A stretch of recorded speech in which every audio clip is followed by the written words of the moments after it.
সবসময় আমি সব জায়গায় গিয়ে বলি অ্যাকশন ইজ বেটার দেন ওয়ার্ডস। আমরা অ্যাকশনে সেটা আমরা কাজ করি এবং সেটা করে দেখাচ্ছি। কয়েকটা উদাহরণস্বরূপ আমি আপনাদের সামনে রাখছি। যারা আজকে এই মহাবিদ্যালয়ে, বিভিন্ন মহাবিদ্যালয়ে যারা পড়াশোনা করছেন, জেনারেল কলেজেও পড়াশোনা করছেন, সেখানে জেনারেল কলেজ, সেখানে আমি বলে দিয়েছি যারা মহিলারা আছেন তাদের কোনো অবস্থায় কোনো ফি দিতে হবে না, এবং সেটা কিন্তু আমরা লাগু করেছি। কোনো জায়গায় মহিলাদের ফি দিতে হয় না, সেই কাজটা কিন্তু আমরা আজকে 2022-এ আমি বলেছিলাম। এতে করে আমাদের যে উচ্চশিক্ষায় মেয়েদের যে GER অর্থাৎ গ্রস এনরোলমেন্ট রেশিও, সেটাও কিন্তু অনেকটা বেড়ে গেছে।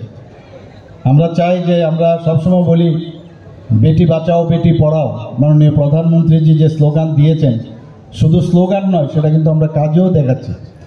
বিভিন্ন বিষয়ে আমরা মেয়েদেরকে সামনের দিকে এগিয়ে যাওয়ার জন্য 33% রিজার্ভেশন থেকে শুরু করে আমাদের বিভিন্ন যে গভর্নমেন্ট স্টল হয় 50% মহিলাদের জন্য করা হয়েছে, পিঙ্ক টয়লেট করা হয়েছে।